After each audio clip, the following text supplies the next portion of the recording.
আপনাদের কাছে খুব সুন্দর সুবর্ণ সুযোগ আছে, আপনারা এই সুযোগটা হাতছাড়া করবেন না।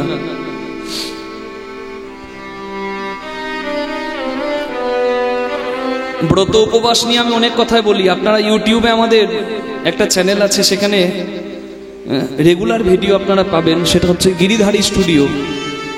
কৃষ্ণদাস মুখার্জি কীর্তন লিখলেও প্রচুর ভিডিও আসবে, কিন্তু গিরিধারী স্টুডিও ওটা আমার একবারে নিজস্ব চ্যানেল। গিরিধারী স্টুডিও ইউটিউবে আছে চ্যানেলটা, 70,000 মতো ফলোয়ার্স আছে। ওখানে নিয়মিত কীর্তন দেওয়া হয়, আপনারা ওখানেও শুনতে পারবেন।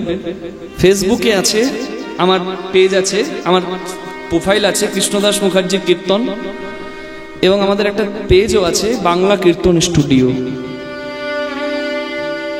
ব্রত বিধি সমস্ত কিছু সেখানে কিভাবে কি পালন করতে হবে বা কিভাবে হরিভক্তি লাভ করতে হবে সেগুলো বহুবিধ সেখানে ভিডিও আপনারা পাবেন। আমি এই ব্রত উপবাসের কথা বলি বলে অনেকে বলে, বাবা তুমি যেগুলো বলো সেগুলো কি আমরা সংসারী পালন করতে পারবো? ওই ভোরবেলায় উঠে গঙ্গা স্নান, জয় রাধে, ও কি সম্ভব প্রতিদিন? সম্ভব নয়। আপনাদের সামনে আমি গৃহিণা কিভাবে পালন করবেন এই মাসটা, সেটা আমি বলতে চাই। এই মাসটার নাম হচ্ছে কার্তিক মাস। আপনারা ভাববেন কার্তিক মাস তো নয়, এটা তো আশ্বিন মাস। কিন্তু পূর্ণিমা থেকে শুরু হয়ে গেছে কার্তিক মাসের ব্রত। মাসটা যদি আশ্বিন মাস চলছে, কিন্তু কার্তিক ব্রত শুরু হয়ে গেছে। যে ব্রতটির নাম হচ্ছে দামোদর ব্রত। কার্তিক, মাঘ এবং বৈশাখ এই তিনটে হচ্ছে সনাতনীদের সব থেকে শ্রেষ্ঠ মাস। তার মধ্যে সর্বশ্রেষ্ঠ হচ্ছে কার্তিক। কার্তিক হচ্ছে মাসের সেরা। কেন? এটা দামোদর ভগবানের মাস। দামোদর মানে কি? দাম মানে দড়ি, উদর মানে পেট, পেটে দড়ি ভগবানের মাস। পেটে দড়ি ভগবানকে গো, হ্যাঁ, দড়ি মানে রজ্জু। গল্পটা আপনারা জানেন, তবু একটু ছোট্ট করে বলছি। মা যশোদা কৃষ্ণ ননি চুরি করতো আর ননির হাড়িগুলো ভেঙে দিত বলে উদুখোলে ভেঙে দিয়েছিল। অনেকে বলে হামল দিস্তা, আসলে হামল দিস্তা বললেও আসলে উদুখোল মানে হচ্ছে ঢেকি। কেউ বলে হামল দিস্তা, কেউ বলে ঢেকি, বিরাট বড় রাজবাড়ির ঢেকি বলে কথা। কত বড় হবে? কৃষ্ণকে বেঁধে দিয়েছে। যদিও কৃষ্ণ প্রথমে ধরা দেয়নি, কৃষ্ণকে বাঁধতে যাচ্ছে যশোদা মা, যতবার বাঁধতে যাচ্ছে ততবার, হ্যাঁ ঠিক বলেছেন, 2 আঙুল দড়ি কম পড়ে যাচ্ছে। আরো দড়ি এনে দড়ি বাড়াচ্ছে, কিন্তু সেই 2 আঙুল কম পড়ে যাচ্ছে। এই 2 আঙুলটা কি? একটা হলো ভক্তের আগ্রহ, আর একটা হচ্ছে ভগবানের কৃপা। ভক্তের সাধনা আর ভগবানের করুণা, এই দুটি না মিললে তো হবে না মা। অধরা হরি তারে কে ধরিতে পারে, কে ধরিতে পারে, অধরা হরি তারে কে ধরিতে পারে, অধরা হরি তারে কে ধরিতে পারে, অধরা হরি তারে কে ধরিতে পারে। হরি বল। অধরা হরি, অধরা মানে যাকে ধরা যায় না, কিন্তু সে দিল ধরা। কেন? যশোদা যখন কাঁদছে চোখের জল ফেলে যে আমি তোর মা, তোর মধ্যে জানি দৈব শক্তি আছে, তা বলে আমি তোর মা হয়েছি, তুই দোষ করলে আমি শাসনও করতে পারবো না। আজ থেকে আর তুই আমাকে মা বলবি না, আমি তোর মা নই। যশোদা যখন কাঁদছে, ব্যাস কৃষ্ণ হাত দুটো বাড়িয়ে দিল, মা এই নাও, আমাকে বাঁধো। এটাই হচ্ছে দামোদর ব্রতের আসল কথা। দামোদর ব্রত করা বা ভগবানের ভক্ত হয়ে যারা ভগবানের এই দামোদর মাসে, কার্তিক মাসে দামোদর ব্রত পালন করে, তারা মুক্তিও চায় না। কৃষ্ণ যদি ফেরে কবু ভক্তি মুক্তি দিয়ে, প্রেম কবু নাহি দেন রাখেন লুকাইয়ে। ভক্তি মানে ভোগ, ভগবানের কাছে ভোগ চাইলে ভোগ দিয়ে দেবে। মুক্তি মানে মোক্ষ, মুক্তি, ভগবানের কাছে মুক্তি চাইলে মুক্তিও দিয়ে দেবে। কিন্তু প্রেম ভগবান যাকে তাকে দেন না, কারণ প্রেমে তো আমার গোবিন্দ কাঙাল। তাই ভগবানের কাছে এই প্রেম, যার নাম ভক্তি, শুদ্ধ প্রেমের নাম হচ্ছে ভক্তি, এইটি প্রার্থনা করা হচ্ছে, ভগবানকে প্রেম দান করা এবং প্রেমের প্রার্থনা করাই হচ্ছে দামোদর ব্রত। ভগবান যা করে মঙ্গলের জন্য করে। ওই ঢেকিতে বেঁধে দিয়েছে দড়ি দিয়ে যশোদা, আর কৃষ্ণ ওই ঢেকিটাকে টানতে টানতে নিয়ে গেছে হামাগুড়ি দিতে দিতে। একটা বড় গাছে 2টো গাছ দাঁড়িয়ে আছে, গাছ দুটোর মাঝে গিয়ে ঢেকিটাকে আটকে দিয়ে এমন টান দিয়েছে, ওই ঢেকির চাপে দুটো গাছ উপরে পড়ে গেছে। এটা ভগবানের কৃপা। ওই দুটি গাছ ছিল কুবেরের অভিশপ্ত পুত্রদ্বয়, নলকুবের আর মুনিগ্রীব, যারা নারদের অভিশাপে ওই যমলোজ্জুন গাছ নামে বৃন্দাবনে জন্মেছিল। কৃষ্ণের কৃপায় তারা উদ্ধার হয়ে গেল, যার নাম যমলোজ্জুন উদ্ধার। এটা কৃষ্ণের কৃপা। এই দামোদর মাসে আপনারা জানেন যেগুলি বর্জন করবেন একবারে, সেগুলো হচ্ছে পটল, বেগুন, মাসকলাই, বরবটি, শিম, এগুলো গ্রহণ করবেন না। এছাড়া বাকি গ্রহণ করতে পারেন। বলেন পটল বেগুন কি? পটল আর বেগুন হলো ভগবানের একটা কোল বালিশ আর একটা হলো পাশ বালিশ। মজা লাগছে? হ্যাঁ গো, ভগবান শয়নে আছে না, পার্শ্ব একাদশীতে পাশ ফিরেছে, আবার উত্থান একাদশীতে উঠবে। তা ভগবানকে একদিকে ঘুমিয়ে থাকবে নাকি? মাঝে মাঝে পাশ ফেরে না। ভগবানের তো একটু দরকার নাকি? জয় রাধে। আমাদের তো এদিক ওদিকে বালিশ থাকে। ভগবানের সেবায় লেগেছে পটল আর বেগুন। এই জন্য পটল, বেগুন, শিম, বরবটি, মাসকলাই এগুলো বাদ দিয়ে আপনি গৃহী যদি হন তাহলে কি করবেন? উচিত কি জানেন? হবিষান্ন গ্রহণ করা, সমস্ত কিছু বর্জন করা। মাটিতে শুতে হবে, প্রাতঃ স্নান করতে হবে, সঙ্গ করা যাবে না, ব্রহ্মচর্য ধারণ করতে হবে। অনেক বাবাজি তো নারীর মুখদর্শন করে না। গোবর্ধন পরিক্রমা করতে হবে, বৃন্দাবনে যারা যায় 84 কোষ পরিক্রমা করতে হবে খালি পায়ে হেঁটে হেঁটে, কেউ আবার গোড়াগুড়ি দিয়ে দিয়ে। এগুলো তো গৃহীদের সবার সম্ভব নয়। তাহলে আপনারা কি দামোদর মাসে ব্রত করতে পারেন না? নিশ্চয়ই করতে পারেন। পাশাঙ্কুশ একাদশী থেকে একাদশী পর্যন্ত করা যায় 1 মাস। এই লক্ষ্মী পুজোর পূর্ণিমা মানে কোজাগরী পূর্ণিমা থেকে রাস পূর্ণিমা পর্যন্ত 1 মাস করা যায়। এমনকি যারা কার্তিক সংক্রান্তি মানে আশ্বিন মাসের সংক্রান্তির পর থেকে মানে সারা কার্তিক মাস জুড়ে করে, তাদেরটাকেও মানা হয়। মানে এই 3 ভাবে করা যায়, কিন্তু মূল ওই একাদশী থেকে একাদশী বা পূর্ণিমা থেকে পূর্ণিমা। তা গৃহী যারা আছেন তারা কি করতে পারেন? মা 5টা কাজ করতে হয়। দেখবেন এই 5টা কাজ করা সম্ভব কিনা। আপনাকে এত হবিষান্ন গ্রহণ করে মানে আতপ চালের অন্ন গ্রহণ করে আপনাকে থাকতে হবে না। আপনি গৃহী মানুষ, অবশ্যই শিবের খুশির জন্য যেমন শ্রাবণ মাসটা নিরামিষ গ্রহণ করছেন, তেমনি কার্তিক মাসটাও কৃষ্ণপ্রসাদ গ্রহণ করুন। অন্তত নিরামিষ গ্রহণ করুন, এটা সবার কাছে প্রার্থনা থাকবেন। এটুকু তো করা যায় নাকি মা? জয় রাধে, জয় রাধে। এগুলো তো কঠিন কিছু নয়। আর করবেনটা কি? 5টা কাজ। দামোদর মাসে 5টা কাজ। আজকে আমি শুধু গৃহী মানুষ কিভাবে পালন করবে সেটাই বলছি। গৃহী মানুষ যারা একদম কিছু পারে না অথচ কিছু করতে হবে ভগবানের জন্য, তাদের জন্য বলে দিচ্ছি। মঙ্গল আরতি, সকালে উঠে প্রাতঃ স্নান, মঙ্গল আচরণ। মানে এই কার্তিক মাসে প্রাতঃ স্নান করবেন। যদি প্রাতঃ স্নান করা সম্ভব না হয় তাহলে অন্তত সকালবেলায় স্নান করবেন 8টার আগে। এখন তো ঠান্ডা পড়েনি, 8টার আগে তো স্নান করা যেতেই পারে। 12টার পরে স্নান করেন না, তাহলে ভূত স্নান হয়ে যাবে। জয় রাধে। তাহলে স্নান করবেন, এটা এই মাসে স্নান। এই মাসে যা করবেন 1000 গুণ বেশি ফল পাবেন। যারা 16 মালা করেন এই মাসে করলে 16,000 মালা করার ফল। তাহলে প্রাতঃ স্নান, মঙ্গল আরতি মানে ভগবানের একটু সকালবেলায় আরতি। সকাল আর সন্ধে 2 বেলা দীপদান করতে পারবেন। প্রদীপ জ্বালানোটা মূল। প্রাতঃ স্নান করা, মঙ্গল আরতি করা, দীপ দান করা, তুলসীর সেবা করা আর ব্রত উদযাপন করা। মানে ব্রত পালন হয়ে গেলে বৈষ্ণব ব্রাহ্মণের সেবা করা, আর যারা দুঃখী, যারা অভাবী তাদেরকে দান করা। এই 5টা হচ্ছে কাজ। দেখুন তো ভেবে, খুব কঠিন কি মা? এই 5টা কাজ তো খুব কঠিন কিছু নয়। এই 5টা কাজের মধ্যে আপনার যটা সম্ভব আপনি পালন করবেন, তবে নিরামিষ গ্রহণ করবেন অবশ্যই। এই মাস জুড়ে কৃষ্ণপ্রসাদ গ্রহণ করুন। আর সবথেকে বড় কথা, তুলসীর সেবা অন্য মাসে করলে যা ফল পান এই মাসে যদি করতে পারেন 1000 গুণ বেশি ফল। তুলসী গাছ লাগান, গাছে জল দিন বা তুলসী চয়ন করে কৃষ্ণচরণে পৌঁছে দিন, সবেই লাভ। তুলসী সেবা, দীপদান, প্রদীপ দেখানো। আপনারা নিশ্চয়ই প্রদীপ দেখান এই কার্তিক মাসে ভগবানকে। কে কে প্রদীপ দেখান? একটু আগে বললাম দীপাবলিতে প্রদীপ জ্বালানো হয়েছিল, ওটাও কিন্তু এই কার্তিক মাসের মধ্যেই পড়ছে। লক্ষ্য করেছেন? রামের আগমনে, রাম তো কৃষ্ণেরই অবতার। হরি বল। প্রদীপ জ্বালিয়েছিল। দীপ জ্বালাবেন। প্রদীপ কিসের প্রদীপ? ধাতুর প্রদীপ, না থাকলে মাটির প্রদীপ, না থাকলে কাঠের প্রদীপ আপনি জ্বালাতে পারেন। কি দিয়ে? ঘিয়ের, গব্য ঘিয়ের প্রদীপ জ্বালাবেন, উচিত এটা। ঘিয়ের প্রদীপ জ্বালাবেন। যদি কারোর অভাব থাকে তাহলে আপনি তিল গ্রহণ করতে পারবেন না কার্তিক মাসে, কিন্তু তিলের প্রদীপটা জ্বালতে পারেন। প্রদীপ জ্বালবেন। প্রদীপটা দেখাবেন কবার? ভগবানের চরণে 4 বার। 4 বার কেন? ধর্ম অর্থ কাম মোক্ষ। 2 বার এই যে হৃদয়ে, 2 বার হৃদয় বা উদরে যাই ধরেন, 2 বার, 2 বার। হরি বল, হরি বল। আর বদনে 3 বার। 4 আর 2 আর 3 মোট হলো কতবার? বদনে 3 বার, সত্য রজ তম গুণের জন্য 3 বার, কত হলো? 9 বার। 4 আর 3 7 আর 2 9, আর সারা অঙ্গে 7 বার।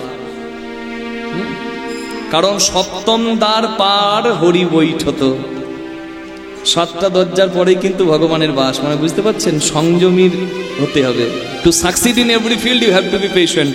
আপনাকে সংযমী হতে হবে। হরি বল, হরি বল, হরি বল। তাহলে এই যে প্রদীপ জ্বালানো, ধূপ জ্বালানো, আমি বললাম আপনাদেরকে, আপনারা ভাবতে পারেন কি হয়? প্রদীপ জ্বালানো ভগবানের কি আলোর দরকার? তার আলো নাই? কিছুর দরকার তার নাই, তার সব আছে। তবু আলোটা দেখানো কেন? ওই প্রদীপটা দেখিয়ে বলা, আমি তোমার মন্দিরে একটা প্রদীপ জ্বালিয়ে দিলাম, তুমি একটু করে জ্ঞানের প্রদীপ আমার জ্ঞান শূন্য হৃদয় মন্দিরে জ্বালিয়ে দিও, আমার তো আলোর দরকার। আর ধূপ দেখিয়ে বলা কি, একটা ধূপ পুড়ে ছাই হয় আর সুগন্ধ হয়ে তোমার অঙ্গে মিশে যায়। আমার যেন কৃষ্ণ বিদ্বেষী ধূপগুলো পুড়ে ছাই হয়, আর আমিও যেন তোমার সেবায় লাগতে পারি। এটা হচ্ছে প্রদীপ আর ধূপ জ্বালানোর নিবেদনের ভাষা। আর দীপ আপনি 2 বার, না পারলে সন্ধ্যেবেলা 1 বার, আর না হলে তুলসী মন্দিরে দীপ দেখাবেন। আমার দামোদর ভগবানকে, কৃষ্ণ ভগবানকে দীপ দেখাবেন। সকাল সন্ধ্যে 2 বার দেখাতে পারেন। সকালে যখন মঙ্গল আরতি করছেন তখন দেখাবেন, আর সন্ধ্যেবেলা 1 বার দেখাবেন, 2 বার দেখাবেন। আর ব্রতোজ্জাপনম মানে ওই ব্রত শেষ হয়ে গেল পালন, তারপরে অভাবীকে দান করুন, যাদের দরকার অভাবী তাদেরকে দান করুন, আর ভক্তদেরকে একটু প্রসাদ পাওয়ান, ব্রাহ্মণ বৈষ্ণব সেবা করুন, এতে কিন্তু মঙ্গল। এই হচ্ছে কাজ। এর মধ্যে যটা সম্ভব পালন করবেন, যতগুলোই পালন করতে যতগুলো পালন করতে পারুন শুরু করুন। কারণ হাফ প্যাডেলে সাইকেলে উঠলে তবেই তো ফুল প্যাডেলে একদিন সিটে বসতে পারবো। শুরুটা করতে হবে। আপনাদের সকলের কৃষ্ণ ভক্তি হোক। ব্যাগ হাতে দাঁড়িয়ে ভাবছি মনে মনে, গঙ্গাসাগরের মেলা যাব, কিংবা দীঘাতে জগন্নাথ মন্দির দেখতে যাব, কিংবা বীরভূমে জয়দেবের মেলা যাব। আমার ভাবনা ভাবনাই হবে, যদি না আমার ভাবনার সঙ্গে তার ভাবনা এক হয়। তাই বলি, কৃষ্ণের যা ইচ্ছা সেই ইচ্ছা পুরে। হরি বল। তার উপর বিশ্বাস রেখে, তার উপর আস্থা রেখে এগিয়ে যেতে হয়। কেন?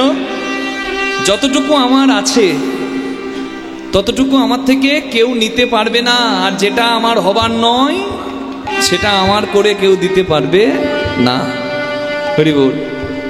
6 নম্বর দিনে বিধিলিপি লেখা হয়, যাকে বলে ষষ্ঠীর দিন, জন্মাবার 6 নম্বর দিনে। আপনাদের এখানেও নিশ্চয়ই হয়, যাকে বলে সেটেরও ষষ্ঠী। বিধাতা এসে বিধিলিপি লেখে প্রত্যেক শিশুর ললাটে। ললাটে লিখিতং যস্তু ষষ্ঠী জাগর বাসরে ন হরি শঙ্কর ব্রহ্মা চান্নথা কর্তুমর্হসী। সেই বিধিলিপি না স্বয়ং ব্রহ্মা বিষ্ণু মহেশ্বর খণ্ডায় না। হরি বল, হরি বল। তাই ভগবানকে স্মরণ রেখে এগিয়ে চলাটাই হচ্ছে জীবন। যদ করসি যদাসনাসি যদ জুহসি দদাসি যদ তপস্যসি কন্তেয় তৎকুরুষ মদ অর্পণম। গীতার এই সুন্দর বাণী, যেখানে ভগবান কৃষ্ণ পাণ্ডব বীর অর্জুনকে বলছেন, অর্জুন, হে মাইটি আর্মড ওয়ান, হে ধনুর্ধারী অর্জুন, হরি বল, whatever you do, whatever you give, whatever you penance, do it as an offerings unto me. তুমি যা দান করো, তুমি যা গ্রহণ করো, তুমি যা কর্তব্য তা করো, কিন্তু কর্মক্ষেত্রে ভগবানকে তুমি স্মরণে রাখো। ব্যাস, এইটুকু হচ্ছে জীবের কর্তব্য। নিতাই গৌর হরি বল। আর কর্মের মাঝে কেউ যদি অহংকারে আসনে বসে হরি বিমুখ হয়, তার দশা হিরণ্যকশিপুর মতো হয়। হরি বল, হরি বল, হরি বল। এত শক্তির অধিকারী, যাকে কেউ মারতে পারবে না, সে ভেবেছিল, কিন্তু তাকেও মরতে হলো। তাই ভগবানকে স্মরণ রেখে সুন্দরভাবে এগিয়ে যেতে হবে। দুটি ভাগ্য না থাকলে হরিবাসরে স্থান হবে না। একটি হলো সুকৃতি, মানে কিছু ভালো কর্মের ফল, আর একটি হলো কৃপা, সাধুগুরু বৈষ্ণবের মা বাবার আশীর্বাদ আর হরি কৃপা। জানবেন যারা এখানে আছি আজকে, সবার কৃপা হয়েছে বলেই আজকে আমরা এই সংসারের আন কথা না শুনে একটু হরি কথা শোনার সৌভাগ্য পেয়েছি। নিতাই গৌর প্রেমানন্দে হরি হরি হরি বল। নদীর তীরে বসে কেউ যদি বলে আমার জল তেষ্টা মিটছে না, কে আছো গো, আমাকে একটু জল খাওয়াও, নইলে আমি মরে যাব। চিন্তা করুন সে কত বড় অভাগা। নদীতে এত জল বয়ে যায়, হাত তুলে চুইয়ে খেলেই হয়। ও আশা করে বসে আছে কে এসে আমাকে জল খাওয়াবে। হরি বল। নদীর তীরে বসে যদি কেউ জলের জন্য কাঁদে, সে যেমন অভাগা হতভাগা, ঠিক তেমনি এই বিশ্বগুরু ভারতের মাটিতে, ভারত তো বিশ্বগুরু, এই সোনার ভারতের মাটিতে, এই সোনার বাংলার মাটিতে জন্ম নিয়ে কেউ যদি বলে আমি এখনো নাম আশ্রয় করতে পারলাম না, হরিবল হরিবল, আমি এখনো গৌরাঙ্গ চিনলাম না, সেও তত বড় অভাগা। করি নিরেবাস গেল না পিয়াস আপন করম ফেরে। পদাবলিতে বলা হলো তুই জলের তীরে বাস করেও জল তেষ্টায় মরলি রে ভাই, তোর কি করে হবে উদ্ধার? শুধু কি তাই, গরুর পাখি বিষ্ণুর বাহন, স্বর্গে ইন্দ্রকে যুদ্ধে হারিয়ে অমৃতের কলসি, যাকে বলি কুম্ভ, সেই কুম্ভ এনেছিল এই পৃথিবীতে। হরি বল। কোথায়? বৃন্দাবনে। অমৃতের কলসিটি বৃন্দাবনে একটা অক্ষয় কদম গাছের উপর নামিয়েছিল। এবার একটু অমৃত কদম গাছে পড়ে গেছে, আর অমৃত স্বাদ পেয়ে কদম গাছটা অমর হয়ে আছে। বৃন্দাবনে এখনো দেখা যায় কেলি কদম্ব বৃক্ষ, যে কদম গাছটার উপর উঠে কৃষ্ণ কালীয় নাগকে মারবে বলে ঝাঁপ দিয়েছিল, উদ্ধার করবে বলে ঝাঁপ দিয়েছিল। এই গরুর পুরাণের কথাটা অনেকে শুনেছেন, কি মা শোনেন নাই? গরুর পাখি অমৃতের কলসি এনেছিল। কেন এনেছিল সেটা জানেন? গরুর পাখির মা, তার সৎ মা, মানে গরুরের মা বিনতা, সৎমা কদ্রুর কাছে দাসী হয়েছিল। কদ্রু বলেছিল অমৃতের কলসি আমার ছেলে সাপেদের জন্য আনো, তোমার মাকে আমি মুক্তি দেব। মায়ের মুক্তির জন্য গরুর অমৃতের কলসি আনলো ইন্দ্রকে যুদ্ধে হারিয়ে। কিন্তু গরুর চিন্তা করলো যে সাপেদের জন্য আমি তো অমৃত আনলাম, সাপেদের মা আমার সৎ মা কদ্রুর কথায়, কিন্তু সাপেরা যদি অমৃত খায় পৃথিবীটা তো বিষ ঢেলে শেষ করে দেবে। তাই গরুর পাখি একটা বুদ্ধি করলেন যে সাপও মরবে লাঠিও ভাঙবে না।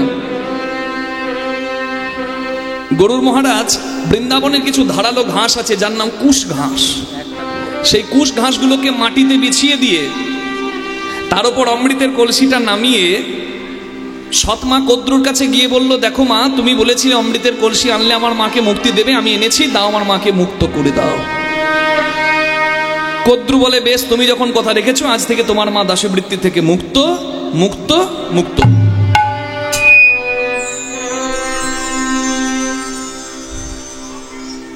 এবার মায়ের দাসবৃত্তি মুক্তি দেওয়া এটা তো হয়ে গেছে, এইবার আসল খেলা কি? সাপেরা যখন অমৃত খাবার জন্য আসছে, গরুর মহারাজ গিয়ে বললেন, ওরে মূর্খ সাপের দল, তোরা কি জানিস না শুদ্ধ না হয়ে কখনো অমৃত গ্রহণ করতে নাই? প্রসাদ অমৃত শুদ্ধ ভাবে গ্রহণ করতে হয়। সাপেদের অত বোধ নাই, গরুরের মতো কি আর বুদ্ধি সর্পকুলের আছে? হরি বল। সাপেরা স্নান করতে গেল, আর ঠিক সেই সুযোগে গরুর ইন্দ্রের ছেলে জয়ন্তকে ইশারা করে বলে দিল, জয়ন্ত, আমার কাজ হয়ে গেছে, এবার তুমি তাড়াতাড়ি অমৃতের কলসি নিয়ে পালাও। জয়ন্ত অমৃতের কলসিটা নিয়ে চলে গেল। যে পথ ধরে গেল সেই পথে চারটি জায়গায় অমৃতের কলসিটা নামিয়ে জয়ন্ত বিশ্রাম নিল। সেই চারটি জায়গা কি কি? নাসিক, উজ্জয়িনী, এলাহাবাদ আর হরিদ্বার। জয়ন্ত অদৃশ্যমান ছিল, তাকে কেউ চোখে দেখতে পেত না। চারটে জায়গায় অমৃতের কলসি নামিয়ে বিশ্রাম নিয়ে তারপর স্বর্গে গিয়েছিল। নাসিক, উজ্জয়িনী, প্রয়াগরাজ আর হরিদ্বার, এই চারটে জায়গায় অমৃতের কলসি নামানো হয়েছিল বলে এই চারটি জায়গায় ওই কলসির নাম অনুসারে, মানে কুম্ভের নাম অনুসারে কুম্ভ মেলা হয়। নিতাই গৌর হরি হরি হরি হরি হরি হরি। কুম্ভ মেলার সৃষ্টি কিভাবে, এটা তো আমাদের জানার বিষয় নয়। আমাদের জানার বিষয় যে সাপেরা যে অমৃত পেল না, তারা তো স্নান করে এলো, অমৃত তো নিয়ে চলে গেছে ইন্দ্রের ছেলে জয়ন্ত। সাপেরা কি খেলো? যেখানে অমৃত নামানো ছিল সাপেরা ভাবছে যদি কয়েক ফোঁটা অমৃত ঘাসে পড়েছে তো ঘাসটাকেই চাটি। জিহ্বা দিয়ে ঘাসটাকে লেহন করতে গিয়ে ওই ধারালো ঘাসের আঘাতে সাপেদের জিভগুলো কাটা গেল, দুটি খণ্ডে বিভক্ত হয়ে গেল। সেই থেকে আজও সাপেদের জিহ্বা দুটি খণ্ডে বিভক্ত। কিন্তু আসল তত্ত্বটি এখানে লুকিয়ে যে সাপেরা অমৃত আছে মনে করে ঘাস চাটলো, অমৃত পেল না, তাদের জিভ কাটলো। ঠিক আমাদেরও একই অবস্থা, অমৃত আছে মনে করে শুধু বিষয় বিষটাকেই চেটে যাচ্ছি। অমৃত যেখানে আছে হরিনামামৃত, সংকীর্তনামৃত, রামকৃষ্ণ কথামৃত, চৈতন্য চরিতামৃত, এইগুলোকে আমরা গ্রহণ করছি না। নিতাই গৌর হরি হরি বল। তাই বলে অমৃতের ফল ফেলে তুই বিষ গ্রহণ করছিস। হরি বল হরি বল হরি বল হরি বল হরি বল। হ্যাঁ, সৌরভের আসে পলাশে শুকিলে, সৌরভের আসে পলাশে শুকিলে, ও তুই না সাথে পশিল কি? সৌরভের আসে পলাশে শুকিলে, না সাথে পশিল কি? তুই ক্ষুদণ্ড ভেবে কাঠ চুষিলি, তো কেমনে পাইবি মিঠ? ক্ষুদণ্ড ভেবে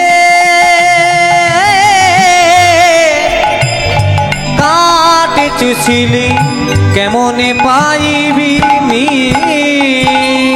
তুই আঁখ ভেবে কাঠ চুষে গে, তুই আঁখ ভেবে কাঠ চুষে গেলি। বলে বলে কাঠে মিষ্টি পাবি কেন?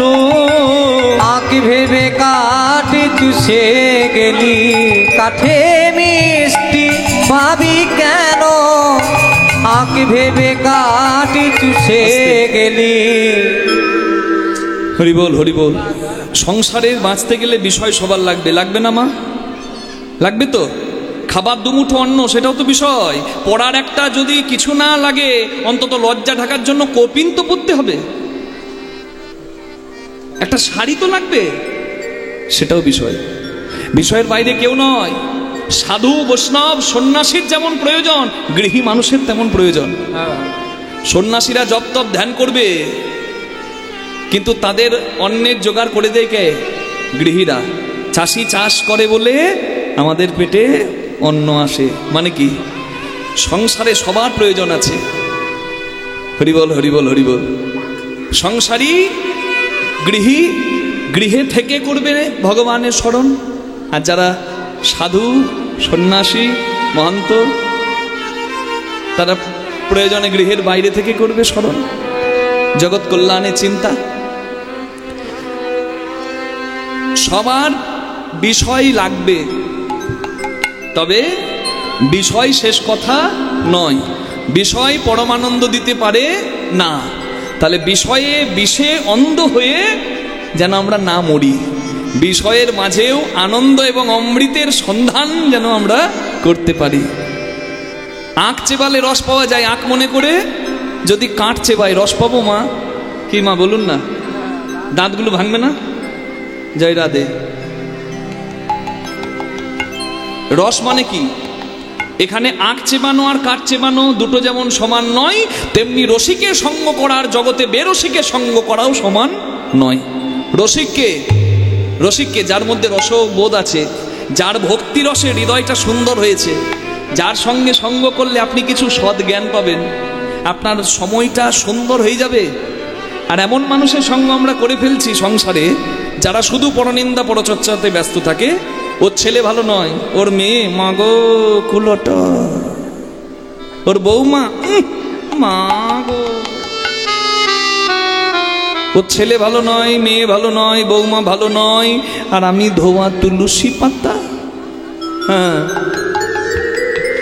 এই পিএনপিসি করা যাদের স্বভাব, সেই পরনিন্দা পরচর্চা যারা করে, সেই বেরসিকগুলো সঙ্গ যদি আপনি করেন, যারা শুধু সিরিয়ালের ফালতু কথা, সিনেমার ফালতু কথা, যে কথার কোনো মূল্য নাই, যে কথা করা মানে সময় নষ্ট করা হয়, সেই সমস্ত মানুষের যদি সঙ্গে সঙ্গ করেন, আপনার জীবনের মূল্যবান সময়গুলো একটু একটু করে শেষ হয়ে যাবে। জীবনম হরিভক্তস্য বরং পঞ্চদিনানি চ নতুকল্প সহস্রাণি ভক্তিহীনশ্চ কেশব। আন কথাই যে সময় নষ্ট করে, যার জীবনের কোনো সৎ চিন্তা ভাবনা নাই, যার উন্নতি করার কোনো ইচ্ছা নাই, যে হেলাই সময়কে নষ্ট করে, তার সঙ্গ করলে আপনি আপনার মূল্যবান জীবনগুলো নষ্ট করবেন, সময়গুলো নষ্ট করবেন। তাই সঙ্গ করতে হবে যার কাছ থেকে কিছু পাওয়া যাবে, যার কাছে সঙ্গ করলে নিজের সময়টা সুন্দর হয়ে যাবে, যার সঙ্গ করলে আমার হরিভক্তি বেড়ে যাবে। হিরণ্যকশিপু বলেছিল প্রহ্লাদকে, প্রহ্লাদ কি হবে ওই হরিনাম নিয়ে, হরিনাম বন্ধ করে দে। প্রহ্লাদের মুখ থেকে এই কথাটা বেরিয়েছিল, জীবনম হরিভক্তস্য পরম পঞ্চদিনানি চ নতুকল্প সহস্রাণি ভক্তিহীনশ্চ কেশব। বাবা, যদি 5 বছরের জীবনে আমাকে মরতে হয়, তুমি যদি আমাকে মৃত্যু দাও, আমার মুখে হরি কথা হয়েছে, আমি হরি ভক্ত হয়ে যদি মরতে পারি, আমার এই জীবনটা ধন্য। কি হবে এমন জীবনে, যে জীবন পশুর মতো কাটাবো, যে জীবন হরি বিমুখ নতুকল্প সহস্রাণি, সেই 100 বছরের জীবনের থেকে আমার 5 বছরের হরিভজনের জীবন অনেক প্রিয়। বাবা হরি বল। জীবন ছোট হোক কিন্তু সুন্দর হোক, যতটুকু দিন আছে যেন সুন্দর কাটে, আনন্দে কাটে, উপলব্ধিতে কাটে, যেন কিছু সৎ জ্ঞানে কাটে, সৎভাবে পথ চলা, সৎ জ্ঞানে পথ চলা এবং হরি ভজনে জীবনটা অতিবাহিত করা, এর থেকে পরম আনন্দের আর কিছু হতে পারে না। যারা মনে করে উপবাস যারা করে, একাদশী যারা করে, তারা খুব কষ্ট করে, না না, এটা মনে হবে কার, যার এখনো হৃদয়টা সুন্দর হয়নি। রসব্যৈষ রসজ্জে বায়ং লব্ধানন্দী ভবতী, একাদশী তারই ভালো লাগবে যার হরিভক্তির রস হৃদয়ে জমেছে, যার গ্লাস যতটা, তার জল রাখার ক্ষমতা ততটা। আমাকে গ্লাসটার আয়তনটাকে বাড়াতে হবে, আধারটাকে আগে ভালো করতে হবে, তবেই তো আমি বেশি রস ধরে রাখতে পারবো। হরি বল, হরি বল, হরি বল, হরি বল। একাদশী তখন উৎসব মনে হবে, উপবাস উৎসব মনে হবে, লক্ষ্মী পূজার পূর্ণিমার ব্রত তখন আর কষ্টদায়ক মনে হবে না, মনে হবে আনন্দের দিন আজকে আমার। হরি বল। ফুল সুন্দর, কিন্তু ফুলে কাঁটা আছে। সুন্দর সবকিছু আনন্দ দিতে পারে না, কারণ আমরা যাদেরকে সুন্দর মনে করি তারা আসলে আসল সুন্দর নয়, তারা নকল সুন্দর হয়।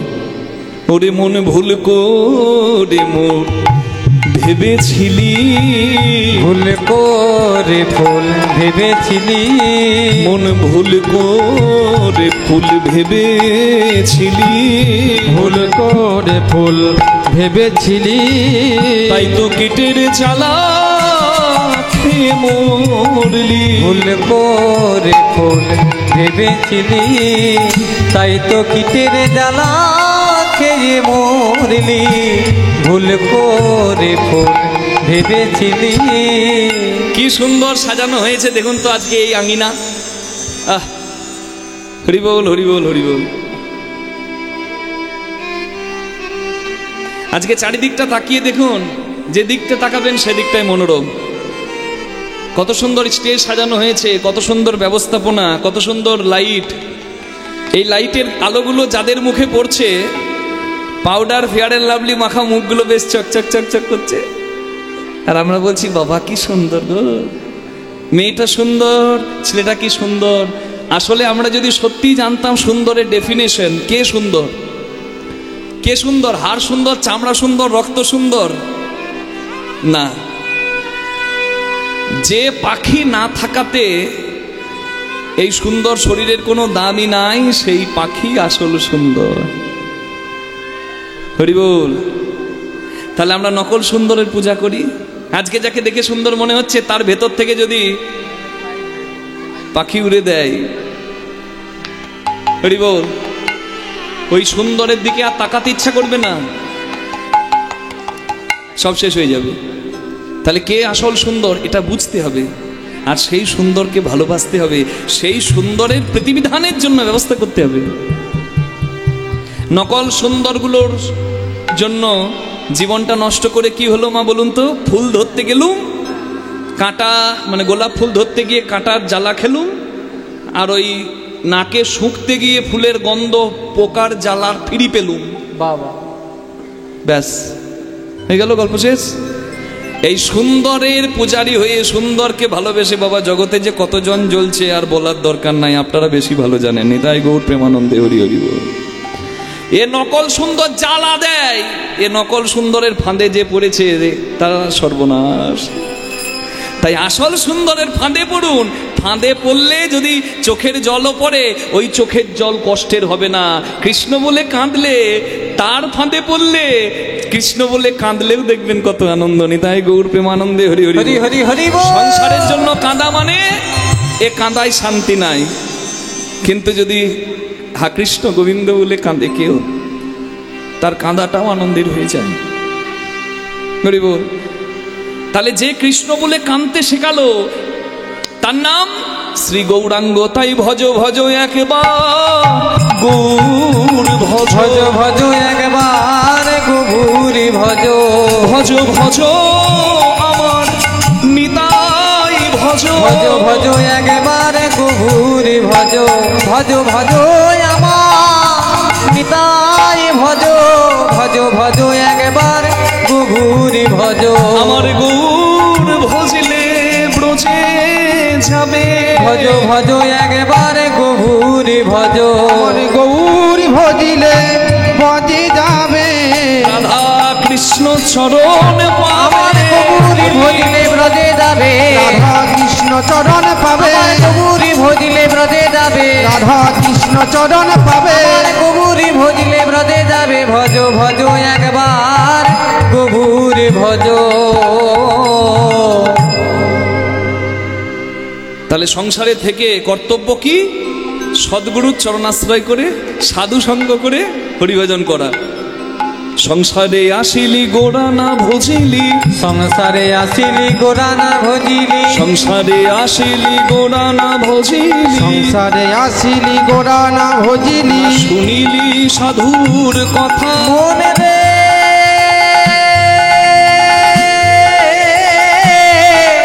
সংসারে আসিলি গোড়া না ভজিলি, না শুনিলি সাধুর কথা। তুই ইহ পরকাল দুকুল খোয়ালি, খাইলি লোচন মাথা, ইহ পরকাল দুকুল খোয়ালি, খাইলি লোচন মাথা। কেন সাধুর সঙ্গ করলি না রে, কেন সাধু সঙ্গ করলি না রে, ওরে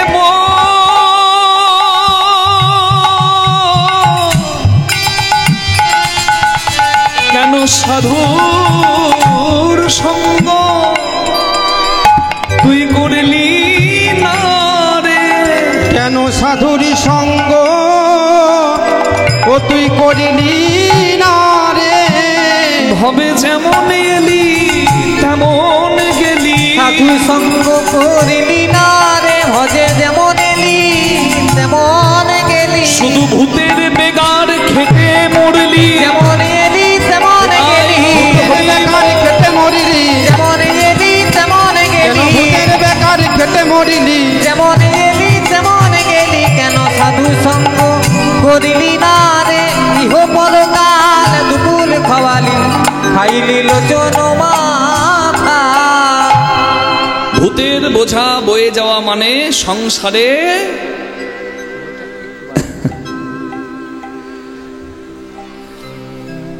গাধার মতো পথ চলা। হরি বল। সাধু সঙ্গ করতে বলছে এখানে। কেন? সাধু সঙ্গ সর্বশ্রাস্তে কয়, লবমাত্র সাধু সঙ্গ সর্বসিদ্ধি হয়। सदगुरु पावे तो भेद बतावे, ज्ञान करे उपदेश, कैला का मैला छूटे जब आग करे प्रवेश। মায়ের একটা কথা শুনেছেন, কয়লার ময়লা যায় না ধুলে, আর স্বভাব যায় না কি বললেন? মরলে। হ্যাঁ, মরলে কি গো? মরিলে। কিন্তু আমি যদি বলি কয়লারও ময়লা যাই যদি কয়লা আগুনের সঙ্গ পায়, আগুনে পুড়ে কালো কয়লাও সাদা ছাই হয়। তাহলে কয়লার এত কালো রং যদি সাদা ছাই হয়, আমাদের কেন মনের ময়লা পরিষ্কার হবে না? মা, সংসারে থেকেছি, পাপও কুড়িয়েছি, হ্যাঁ, মায়ার ময়লা বসিয়েছি, কিন্তু এখনো পথ আছে, এখনো রাস্তা আছে। আজ থেকে করুন, এখন থেকে করুন। সময় শেষ হয়ে যায়নি, সময় কম আছে, কিন্তু আছে। হরি বল। তাই সাধু সঙ্গ করতে বলছে, মানে সৎসঙ্গ, সদ্গুরুর চরণাশ্রয় করতে বলছে। হরি বল। আপনাদেরকে খুব সুন্দর একটা উপমা দিচ্ছি। নদীর তীরে বাস করে এক সাধু বাবা, যাকে যা বলে তার তাই ফলে, বাকসিদ্ধ। একজন চোর শুনতে পেয়েছে ওই নদীর তীরে বসে থাকা সাধু বাবা যাকে যা আশীর্বাদ করে তার তাই হয়। তাই রাত 12টার সময় চোরটা গিয়ে দাঁড়িয়েছে সাধু বাবার ঘরে, বলছে, সাধু বাবা আছেন? সাধু বাবা বাইরে এসে বলছে, কে বাবা তুমি? বলে, আমি চোর। সাধু বাবার চোখ কপালে উঠে গেছে। বাবা, আমার ঘরে কি চুরি করতে এসেছো? আমার তো কিছুই নাই, বাটি ঘটি নিয়ে যদি তোমার হয় তাই নাও। চোর বলে, না, আপনার ঘরে কেন চুরি করতে আসবো? আপনার কাছে আশীর্বাদ দিতে এসেছি। আপনি যাকে যা আশীর্বাদ করেন তার তাই ফলে। এই বাবুরা, এ খুকি, একটু চুপ করিয়ে দিন। কি হলো? এই যে, এই এদিকে না, বসে পড়ো, শোনো কথাগুলো শোনো। গল্প শুনতে তো সবার ভালো লাগে, আমি তো গল্পই বলছি। কি মা, গল্প বলছি না? সাধু বাবাকে বলছে, সাধু বাবা আপনি শুধু আমাকে আশীর্বাদ করুন, আমি যা চাই তাই যেন হয়। সাধু বাবা বলছে, তোমাকে আশীর্বাদ করে আমি পাপ নেব? তুমি আমার আশীর্বাদ নিয়ে কোনো পাপ কাজ করতে যাবে, আমিও তো পাপী হব তোমার আশীর্বাদ করে। মানে আপনি যদি আশীর্বাদ না করেন, এই নদীর জলে ডুবে আমি মরে দেব, আর আমার আত্মহত্যার পাপটা আপনার লাগবে। সাধু দেখছে সর্বনাশ, এপারেও জ্বালা ওই পারেও জ্বালা। বলে, বেশ, আমি তোমাকে আশীর্বাদ করব, তবে তুমি যদি জীবনে সত্যি কথা বলো তাহলে আমি তোমায় আশীর্বাদ করব। আমার একটা কথা তুমি রাখো, তোমার আশীর্বাদ করে তোমার একটা কথা আমি রাখবো। হরি বল। বলে, বেশ সাধু বাবা, তাই হবে, আমি সত্যি কথা বলবো, চিরদিন বলবো। সাধু বলছে, বেশ বলো তোমার কি চাই আশীর্বাদ? বলে, আশীর্বাদ করুন যেন চুরি করে কোনোদিন আমি ধরাই না পড়ি। চোরে না শোনে ধম্মের কাহিনী। এতদিন যাত্রার ঘরে চুরি করেছে, কিন্তু এবার আশীর্বাদ পেয়ে বাবা 40 ইঞ্চি বুকের ফাটা 50 ইঞ্চি হয়ে গেছে। রাজার ঘরে চুরি করতে গেছে। রাজার বড় উঁচু পাঁচিল টপকে রাজার শোয়ার ঘরে ঢুকে রাজার আলমারি খুলে যখন গয়না বার করতে যাবে, আরেকজন এসে হাতটা ধরেছে। চোরটা ভাবছে, যা ধরা পড়ে গেল। চোরটার হাতটা ধরেই একটা লোক জিজ্ঞাসা করছে, তুমি কে? চোর ভাবছে যে আমি তো প্রতিজ্ঞা করেছি আমি সত্যি বলবো, মিথ্যা তো বলা যাবে না। চোর বলছে, আমি চোর। তা তুমি কে? যে হাত ধরেছে, যে হাত ধরেছে সে বলছে, আমিও তো চোর। তুমি 5 মিনিট আগে এসছো, আমি 5 মিনিট পরে এসেছি। চোরে চোরে মাস্তুতো ভাই, ঝামেলা করে লাভ নাই, যা ভাবো 50-50 শেয়ার। রাজার আলমারিতে 3টে সোনার মালা ছিল, এই রকম মোটা মোটা, বুঝতে পারছেন?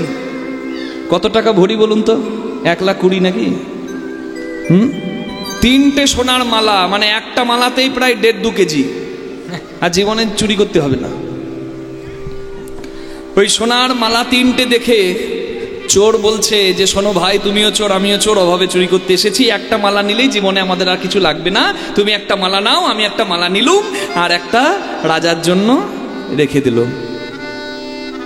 রাজামশাই তো আমাদের রাজা, তার জন্য কিছু থাক, চোর হলে কি হবে, কত বড় মন। এইবার হঠাৎ শব্দ হলো, 2 চোর দুদিকে পালাতে গেল, আর ঘটনা চক্রে সাধুর আশীর্বাদ পাওয়া চোরটি ধরা পড়ে গেল। রাজসভায় চোরটাকে এনে রাজা চিৎকার করে বলছে, এই যে তুমি আমার রাজ্যে চুরি করেছো, তাও আবার আমার বাড়িতে। আমার রাজ্যে চুরি করার একটাই শাস্তি, মৃত্যুদণ্ড, তোমাকে মরতে হবে।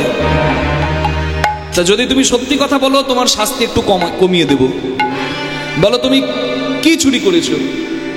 চোর বলছে, মহারাজ আমার মৃত্যু দিলেও আমি সত্যিই বলবো, কারণ আমি প্রতিজ্ঞা করেছি, আমার প্রতিজ্ঞা আমি রাখবো। আমি অভাবে আপনার ঘরে চুরি করতে এসেছিলাম, সেখানে দেখলাম আরো একটা চোর এসেছে, তা আমরা 3টে সোনার মালা আপনার আলমারির মধ্যে পেলাম, একটা আমি নিলাম, একটা তাকে দিলাম, আর একটা আপনার জন্য আলমারির ভেতরেই রেখে দিলাম। রাজা চিন্তা করলো, চোরটা কি সত্যিই বলছে? চোর তো কিছু পেলে ছাড়ে না, আমার জন্য রেখেছে সত্যি তো, দেখি। মন্ত্রীকে বলছে, মন্ত্রী মশাই যাও গিয়ে দেখো চোর সত্যি বলছে কিনা, আলমারিতে সোনার হার আছে কিনা। চোর গিয়ে দেখছে, হ্যাঁ আলমারির ভেতরে একটা সোনার হার কিন্তু রয়েছে। এখন চোর চিন্তা করলো, এখন মন্ত্রী আলমারি থেকে হারটা নিয়ে চিন্তা করলো যে চোর চুরি করে ধরা পড়েছে, ও তো মরবে, কিন্তু এই হারটা যদি আমি পকেটে ঢোকাই আর চোরের নামে চালাই, মানে মন্ত্রীদের যা কাজ না, মানে এখনকার দিনের মন্ত্রীদের কথা বলছি না, মা আমার রাগ করবেন না, আমি তখনকার দিনে মন্ত্রীদের কথা বলছি, জয় রাধে। হ্যাঁ, রাজাদের ব্যাপার স্যাপারের কথা বলছি। এখনকার দিনের মন্ত্রীরা আছি রামচন্দ্র, কখনো দ্রব্যাদির দিকে তাকাই না তারা। পকেটে ঢুকিয়েছে মন্ত্রী, এসে বলছে, মহারাজ সোনা রূপা তামা পিতল কি বা আছে, চোরের কি কখনো নিবৃত্তি আছে? সোনা রূপা তামা পিতল কি বাছে, চোরের কি কোনো নিবৃত্তি আছে? ধন বাছে না, ধন বাছে না, চুরি করে যে জনা ধন বাছে না। চুরি করে যে জনা ধন বাছে না। সোনা রূপা তামা ধন বাছে না, না সোনা রূপা তামা ধনে বাছে না। মহারাজ আপনি চোরের কথা শুনছেন, ও কখনো পেলে ছাড়ে? ও মিথ্যা কথা বলছে। রাজামশাই চিৎকার করে বললেন, মন্ত্রী চুপ করো, মিথ্যাবাদী চোর নয়, মিথ্যাবাদী তুমি। মহারাজ আমি আপনার নুন খেয়েছি, আপনার গুণ গাইছি, আপনি চোরের কথা শুনে আমাকে অবিশ্বাস করলেন। তাহলে আমি নিজের চোখে না দেখে কখনো কিছু বিশ্বাস করি না। বলে আপনি কি করে দেখলেন চোরকে চুরি করতে? বলে আমি তো দেখলাম, কাল রাতে চোর যখন আলমারিতে চুরি করতে আলমারির ভেতর হাত দিল, তখন আমি চোরের হাতটা ধরেছিলাম। চোরকে জিজ্ঞাসা করেছিলাম, কে তুমি? চোর কিন্তু সত্যি বলেছিল, আমি চোর। আমাকে চোর জিজ্ঞাসা করলো, তুমি কে? আমি রাজা হয়েও আমি বললাম আমিও চোর। কেন? চোর কেমন করে চুরি করে আমার দেখার স্বাদ ছিল। কিন্তু আমার তখন একটা বুদ্ধি এলো, দেখি তো আমার রাজ্যে আরো যে চোরগুলো আছে আমার অবর্তমানে আড়ালে চুরি করে, তাদেরকেও ধরা যায় কিনা। আমি ফাঁদ পেতেছিলাম, তুমি ধরা পড়েছো। চোর সত্যিই বলেছে, তুমি এতদিন সাধু সেজে চুরি করেছো। এই কে আছিস? এই মন্ত্রীকে মৃত্যুদণ্ড দে। আমার মিথ্যাবাদী মন্ত্রীর থেকে সত্যবাদী চোর অনেক বেশি প্রিয়। চোরটাকে বলছে, শোনো তোমার মৃত্যুদণ্ড নয়, তোমাকে আমি আমার মন্ত্রীর আসন দিচ্ছি। তোমার এই বুদ্ধি, চোরের তো 64 বুদ্ধি, তোমার বুদ্ধি যদি ভালো কাজে লাগে, তুমি তো এমনিতেই সৎ সত্যবাদী, তাহলে আমার রাজ্যের মঙ্গল হবে। তুমি এসো, তুমি আজ থেকে আমার মন্ত্রী। ওই মন্ত্রীর আসনটা দেখছে চোরটা, আর চোরটার চোখ থেকে আমার টপ টপ করে জল পড়ছে। এত বড় আসন, রাস্তাঘাটে বেড়াতো কেন জানেন? পেটের দায়ে চুরি করত। সেই মানুষটা আজকে রাজার মন্ত্রীর আসন পেয়েও কাঁদছে, ওই আসনটাতে বসছেও না। রাজামশাইকে হাত জোর করে বললেন, মহারাজ আপনি আমাকে মন্ত্রী বানালেও আমি ওই আসন গ্রহণ করতে পারবো না, আপনি আমাকে ক্ষমা করুন, আমাকে মুক্তি দিন। রাজামশাই বললেন, বেশ, আমি আপনাকে মুক্তি দিলাম। চোরটা ছুটে গিয়ে সেই জঙ্গলে নদীর ধারে সাধু বাবার কাছে গিয়ে সাধু বাবার চরণ দুটি জড়িয়ে ধরেছে।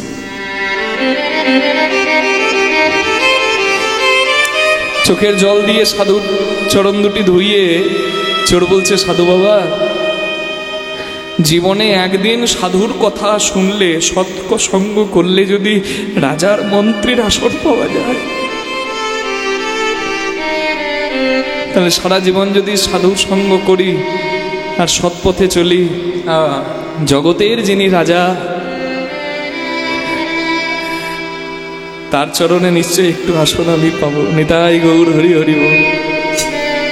তাই বলে সাধু সঙ্গ করো, সঙ্গ যদি ভালো হয় পদে পদে স্বর্গবাস হয়, তাই সঙ্গ ভালো করতে হয়। তাই বলে ইহ পরকাল দুকুল খোয়ালি খাইলি লোচন মাথা। আহা খাইলি লোচন মাথা রে, ও লোচন বলে খাইলি লোচন মাথা রে, মরি মরি হে লোচন বলে খাইলি লোচন মাথা রে। তাই গৌর প্রেমানন্দে হরি বল হরি বল হরি বল। যেমন ভাবে গৌরাঙ্গের চরণে ভক্তি করার কথা আমরা শুনলাম, তেমন ভাবে কৃষ্ণ চরণে ভক্তি কিভাবে জন্মাবে এক ভক্তের জীবনী কথা শুনেই আমরা আজকে শিক্ষা লাভ করব, ভক্তি লাভ করব। আজকে যে ভক্তের কথা শুনবো সেই ভক্ত জন্মসূত্রে ছিল শিবের পূজারী, শিব ভক্ত, কিন্তু শিবেরই এমন কৃপা, মহাদেবেরই এমন আশীর্বাদ, কারণ মহাদেব তো বৈষ্ণব শ্রেষ্ঠ, আর বৈষ্ণবের কৃপা না হলে হরিভজন হয় না। শিবই এমন কৃপা করে দিল, ওই শিব পূজারী শিব ভক্ত হরিভক্ত হয়ে গেল, আর এমন হরির গান গাইল, তার হরি নাম শোনার জন্য স্বয়ং শিব তার ঘরে চাকর হয়ে এসে তার চরণ সেবা করল। নিতাই গৌর হরি হরি বল। আজ শুনবো বিহারের মিথিলার কবি বলা হতো যাকে, মিথিলার কোকিল বলা হতো যাকে, যার এত সুন্দর কণ্ঠ, সেই কণ্ঠে কীর্তন শোনার জন্য স্বয়ং মহাদেব এসেছে তার ঘরে চাকর হয়ে। আজকে শুনবো সেই বিদ্যাপতি ঠাকুরের কৃষ্ণ ভক্তির কথা। নিতাই গৌর প্রেমানন্দে হরি হরি বল। আজকের কীর্তনের বিষয় ভক্ত বিদ্যাপতি ঠাকুর। হরি বল। চলুন সবাই মিলে রাধারানীর নামে জয় দিয়ে কৃষ্ণচরণে মনে রেখে আজকে কৃষ্ণ ভক্তির কথা শুনি। সবাই বলুন, রাধারানী কি, শ্যাম সুন্দর কি জয়, বৃন্দাবন ধাম কি জয়, নিজ নিজ গুরু মহারাজ কি জয়। জপ রাধে রাধে, জপ রাধে রাধে, জপ রাধে রাধে, জপ রাধে রাধে, রাধে রাধে জপ রাধে রাধে, রাধে রাধে জপ রাধে রাধে, জপ রাধে রাধে, জপ রাধে রাধে, রাধে রাধে জপ রাধে রাধে। राधा बिन श्याम हमारे, राधा बिन श्याम हमारे, श्याम तो है आधे आधे। राधे राधे जप राधे राधे, राधे राधे जप राधे राधे, जप राधे राधे, जप राधे राधे, राधे राधे जप राधे राधे।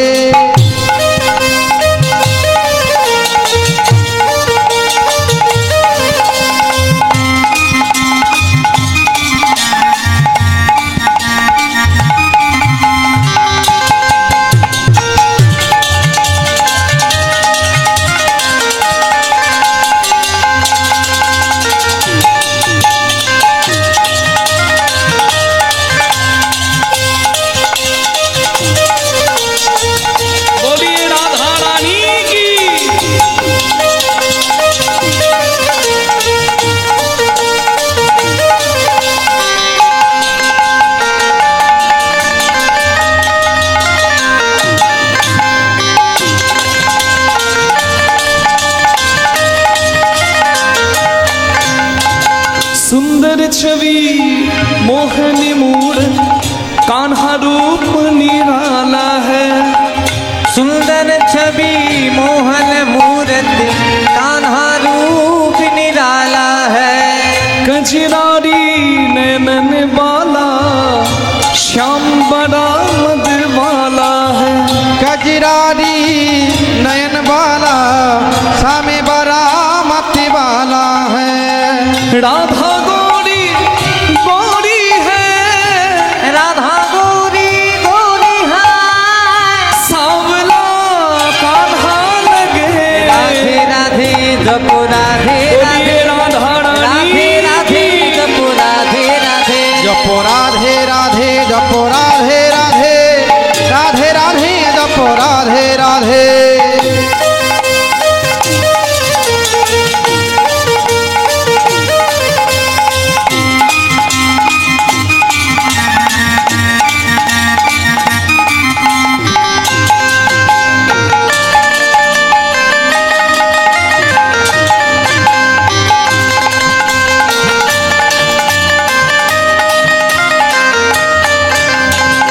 बिन राधा के श्याम अधूरे, राधा संग लगते पूरे। बिन राधा के श्याम अधूरे, राधा संग लगते पूरे। हो बिन राधा के श्याम अधूरे, राधा संग लगते पूरे। ओ बिन राधा के सामे अधूरे, राधा संग लगते पूरे। साक्षी इनकी प्रेम की डोरी, ये बंधन कैसे छूटे। साक्षी की प्रेम की डोरी, ये बंधन कैसी छूटे। कान्हा अंग अंग बसी है राधे, कान्हा अंग अंग बसी है राधे। राधा मन में कान्हा कहे। राधे राधे जपो राधे हरि हरि बोल। राधे राधे जपो राधे राधे। जपो राधे राधे जपो राधे राधे राधे राधे जपो राधे राधे। राधे राधे जपो राधे राधे राधे राधे जपो राधे राधे। बोलो राधे राधे। के बोले ना राधे राधे। के बोले ना केউ बोले ना। আমি বলছি রাধে রাধে, আপনারাও বলছেন রাধে রাধে, কিন্তু পেছনে বসে থাকা ভদ্রলোক কানে কম শোনে তো শুধু বারবার বলছে কেউ বলে না, ও শুনতে পাই না। একটু জোরে বলে দেবেন তো মা, হাত দুটি তুলে তালে তালে করতালি দিয়ে। আমি বলবো আমার পরে পরে একসঙ্গে দেখি কে ফাঁকি দিচ্ছেন কে দিচ্ছেন না, সব ক্যামেরায় উঠে যাবে। ওই দেখুন ক্যামেরা কিন্তু চলছে, ওটা সিসিটিভি ক্যামেরার মতো। জয় রাধে, ফাঁকি দেওয়া যাবে না।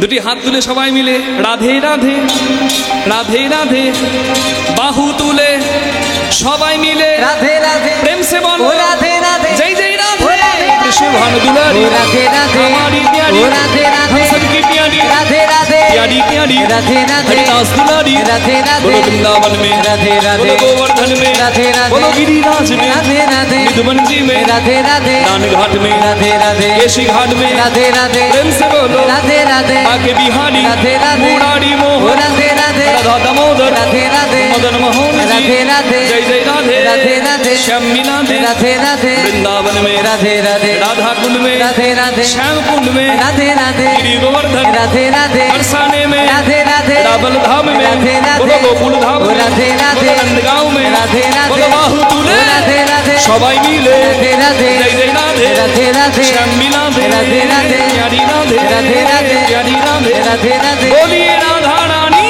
की। राधे राधे जपो राधे राधे राधे राधे जपो राधे राधे। जपो राधे राधे जपो राधे राधे राधे राधे जपो राधे राधे। ओ जप राधे राधे ओ जपो राधे राधे जप राधे राधे ओ जपो राधे राधे जप राधे राधे ओ जपो राधे राधे राधे राधे राधे। बोलो राधा रानी की, श्याम सुंदर की। আর একটু জোরে হবে কি? হ্যাঁ এইবার একটা ভালো হয়। যে ভক্ত বিদ্যাপতির কথা আমরা শুনছি, সেই বিদ্যাপতির জন্ম হয়েছে বিহারে। বাবার নাম শিব পূজারী গণপতি ঠাকুর। যে গ্রামে জন্ম হয়েছে সেই গ্রামটি হচ্ছে গঙ্গার তীরে একটি গ্রাম বিহারের। তখন জায়গাটার নাম ছিল মিথিলা, মানে সীতামায়ের বাবার বাড়ি। হ্যাঁ, সেই মিথিলা নগরে বিস্ফি গ্রাম, এখন ওটা বিহারের মধ্যে পড়ছে। মিথিলার রাজ্যেতে আছে বিস্ফি গ্রাম, মিথিলা রাজ্যেতে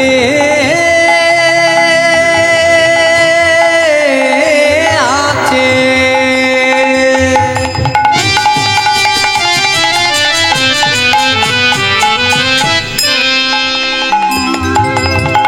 মিথিলা রাজ্যেতে আছে বিস্ফি গ্রাম। কি অপরূপ শোভাতা অতি অনুপম, আহা কি অপরূপী শোভাতার অতি অনুপম, আহা কি অপরূপ শোভাতার অতি অনুপম। ঠাকুর বিদ্যাপতি জন্মিল গণপতির ঘরে, কি আনন্দ রে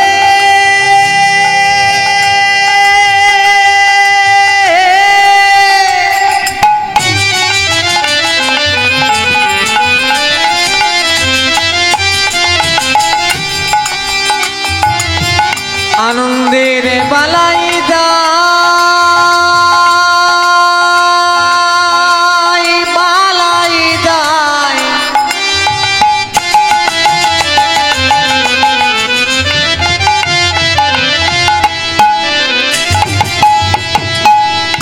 আনন্দের সীমানা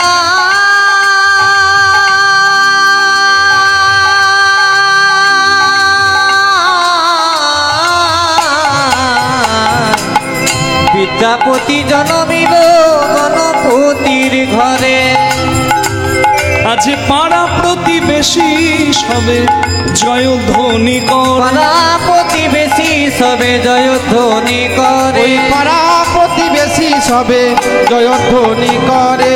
উলুধ্বনি শঙ্খধ্বনি করে নারীগণ, উলুধ্বনি শঙ্খধ্বনি করে নারীগণ, উলুধ্বনি শঙ্খধ্বনি করে নারীগণ, উলুধ্বনি শঙ্খধ্বনি করে নারীগণ। বাহু তুলে হরিধ্বনি করে ভক্তগণ, বাহু তুলে হরিধ্বনি করে ভক্ত। সবার আনন্দ ধরে না, আনন্দ ধরে না, আনন্দ ধরে না, আনন্দ ধরে না। বিদ্যাপতির জন্ম হলো আনন্দ ধরে না, বিদ্যাপতি জন্ম হলো আনন্দ ধরে না। বিদ্যাপতির জন্ম হেরে গণপতি ঠাকুরের ঘরে, বিদ্যাপতি জন্ম হেরে হরি হরি বিদ্যাপতি জন্ম হেরে গণপতি ঠাকুরের ঘরে, বিদ্যাপতি জন্ম হেরে গণপতি ঠাকুরের ঘরে, বিদ্যাপতি জন্ম হেরে গণপতি ঠাকুরের ঘরে, বিদ্যাপতি জন্ম হেরে গণপতি ঠাকুরের ঘরে। আনন্দ ধরে না, বাহু তুলে হরি বলে বলে ভক্তগণ। ভক্তের জয় হোক, জয় জয় ভক্ত, জয় জয় হরি বল।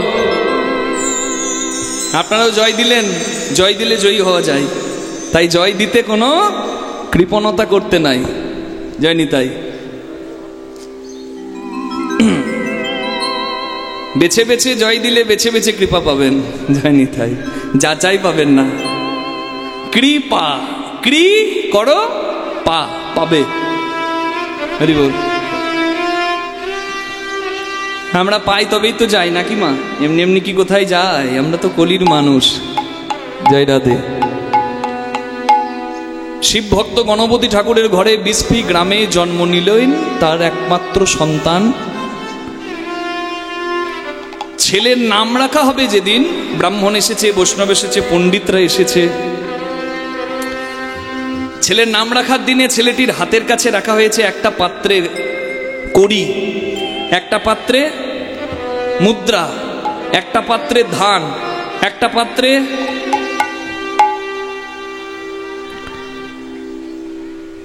সোনা, একটা পাত্রে শাস্ত্র, মানে শ্রীমদ্ ভাগবত, শিবপুরাণ।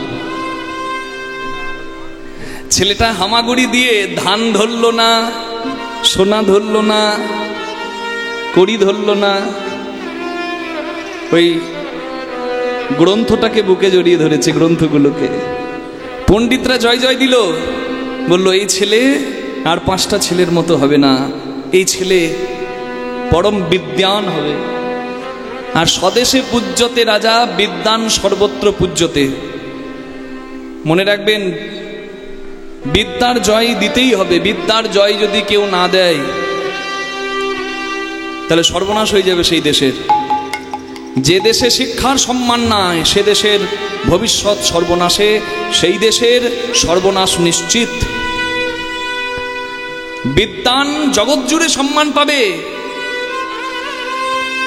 যদি বই বিক্রি হয় ফুটপাতে আর জুতো বিক্রি হয় শপিং মলে, তাহলে বুঝতে পারবেন এবার ভবিষ্যৎ সর্বনাশেরই আসছে। জয় রাধে, জয় রাধে।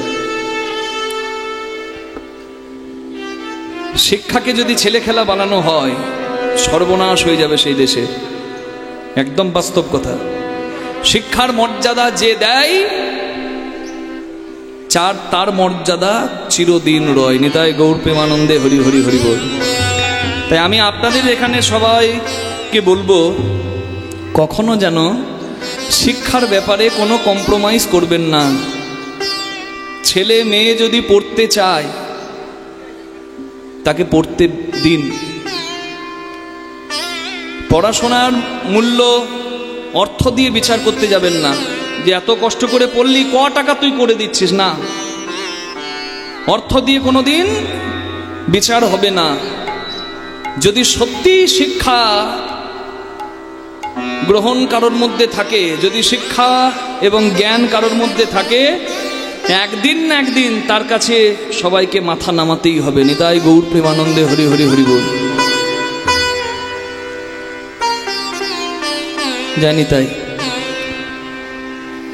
আমি পড়াশোনার জগৎ থেকে যখন কীর্তন জগতে এলাম, আমাকে কি কম শুনতে হয়েছিল মা? আমি দুর্গাপুরের বিধানের ছাত্র, বীরভূমের সন্তান, কিন্তু আমি আমার অনেকটা সময় দুর্গাপুরে পার করেছি। দুর্গাপুর বিধানচন্দ্র ইনস্টিটিউশন থেকে আমি পড়াশোনা করেছিলাম এবং পরবর্তী তারপরে আমি কেমিস্ট্রি অনার্স নিয়ে হেতমপুর কৃষ্ণচন্দ্র কলেজে ভর্তি হই। তা আমার কেমিস্ট্রি অনার্স যখন পড়াশোনা চলছে আর আমি একদিকে যখন কীর্তন গাইছি, ছেলে বিদ্বান হবে তাই ছেলের নাম রাখা হলো কি? বিদ্যার অধিপতি হবে বলে ছেলের নাম রাখা হলো বিদ্যাপতি। বাবাকে বিদ্যাপতি দেখে রোজ শিব পূজা করতে। একদিন বিদ্যাপতি বলছে, ও বাবা, তুমি প্রতিদিন ওই পূজার সামগ্রী নিয়ে কোথায় যাও? বলে, আমি এই গ্রামের শিব মন্দিরের পূজারি খোকা। বলে, তুমি কেমন শিব পূজা করো? আমি একবার দেখি, চলো না, আমায় আজকে নিয়ে চলো। বলে, বেশ চল। বাবার হাতটি ধরে ছোট্ট বিদ্যাপতি এলো শিব মন্দিরের ভেতরে। বাবা পূজা করছে, বিদ্যাপতি চুপ করে পূজা দেখছে। হরি বল। ধায়ে নিত্যং মহেশম রজত গিরিনিভম চারু চন্দ্রাবতংশম रत्नाकल्पोजलंगं परशुमृगभराभीतिहस्तं प्रशन्यं पद्मासीनं समन्तत् स्तूत अममरगणैव्यघ्रकीर्तिं वसानं विस्मादं विस्मबीजं निखिलभयहरं पंचवक्त्रं त्रिनेत्रं। মায়েরা আমার সঙ্গে একটু করতালি দিয়ে গাইবেন। বিদ্যাপতি গাইছে বাবার দিকে দেখে, আপনারা বলুন। ওং নমঃ শিবায়, ওং নমঃ শিবায়, ওং নমঃ শিবায়, ওং নমঃ শিবায়, ওং নমঃ শিবায়, ওং নমঃ শিবায়, ওং নমঃ শিবায়, ওং নমঃ শিবায়, ওং নমঃ শিবায়, ওং নমঃ শিবায়, ওং নমঃ শিবায়, ওং নমঃ শিবায়। ধায়ে নিত্যং মহেশম রজত গিরিনিভম চারু চন্দ্রাবতংশম রত্নাকল্পোজলঙ্গং परशुमृगबराभीतिहस्तं प्रशन्यं पद्मासीनं समन्तत् स्तूतममरगणैव्यघ्रकीर्तिं वसानं विस्मादं विस्मबीजं निखिलभयहरं पंचवक्त्रं त्रिनेत्रम्। ओं नमः शिवाय, बोलो महादेव की। ओं नमः शिवाय, ओं नमः शिवाय, ओं नमः शिवाय, ओं नमः शिवाय, ओं नमः शिवाय, ওং নমঃ শিবায় ওং নমঃ শিবায় ওং নমঃ শিবায় ওং নমঃ শিবায় ওং নমঃ শিবায় ওং নমঃ শিবায় ওং নমঃ শিবায়